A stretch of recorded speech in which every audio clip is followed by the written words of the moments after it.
রাজনৈতিক দলগুলো সবাই একমত হয়েছে। জাতীয় নাগরিক পার্টি এনসিপি আমরাও মনে করি রাষ্ট্রপতির ক্ষমা প্রদর্শনের যে বিষয়টিকে অবারিত এবং একই সাথে নিরঙ্কুশ করে রাখা হয়েছিল, সেই জায়গাটাতে অবশ্যই আইনের বিধিবিধান প্রয়োজন। যিনি খুন হয়েছেন তার পরিবার যদি যিনি খুনি তাকে মাফ করে দিতে চান, এই মাফ করবার একটা প্রভিশন থাকতে পারে, কিন্তু সেটা পরিবারের এঙ্গেজমেন্টের মাধ্যমে থাকবে, রাষ্ট্রের না।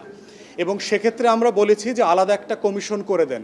আমরা বিগত সময়ে দেখেছি রাষ্ট্রে এই ধারার রাষ্ট্রপতির এই ক্ষমতার যথেষ্ট অপব্যবহার হয়েছে, মিসইউজ অ্যাবিউজ যাই বলি সব কিছুই হয়েছে।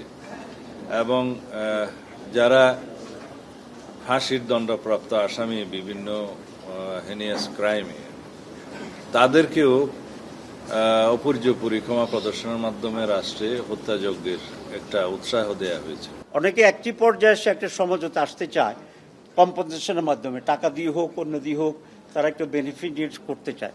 তো সেই প্রভিশনটা আমরা রেখেছি।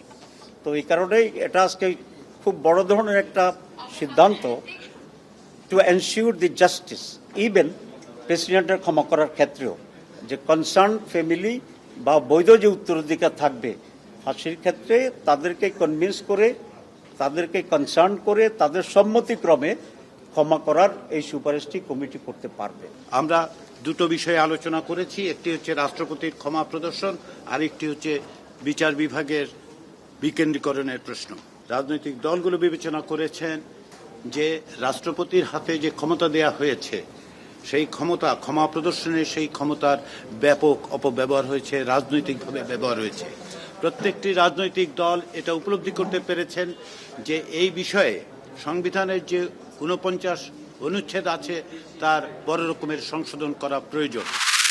বাংলাদেশ টেলিযোগাযোগ নিয়ন্ত্রণ কমিশন বিটিআরসি সাম্প্রতিক draft telecom network licensing reform policy 2025 তড়িঘড়ি করে সিদ্ধান্ত গ্রহণ করার বিষয়ে আমাদের উদ্বেগ প্রকাশ করছি। এই নীতির উদ্দেশ্য হল লাইসেন্সিং পদ্ধতি সহজ করা, প্রযুক্তিগত অগ্রগতি উৎসাহিত করা, গ্রামীণ জনগণের ডিজিটাল অন্তর্ভুক্তি বাড়ানো, যা অবশ্যই ইতিবাচক একটি বিষয়। তবে খসড়া নীতিমালাটি বিশ্লেষণ করে দেখা যায় যে এটি গুরুতর সমস্যা রয়েছে, যা টেলিকম খাতে সমতাভিত্তিক ও টেকসই উন্নয়নে বাধা দিতে পারে।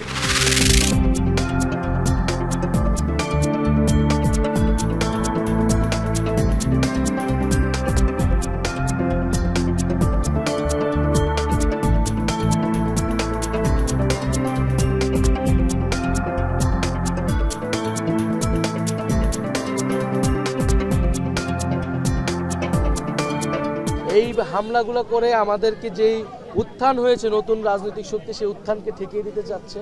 আমরা এর আগে ককটেল হামলাতে মামলা করেছি, কিন্তু আমরা কোনো ব্যবস্থা দেখতে পাই না। প্রশাসনকে বলবো আরও কঠোর হতে, এবং তরুণদের যারা আন্দোলনে অংশগ্রহণ করেছিল, নেতৃত্বদের যদি এই নিরাপত্তা পরিস্থিতি হয়, তারা যারা আন্দোলন করছে শহীদ করে, তাদের নিরাপত্তা কে দেখবে? সাধারণ মানুষের নিরাপত্তা কে দেখবে?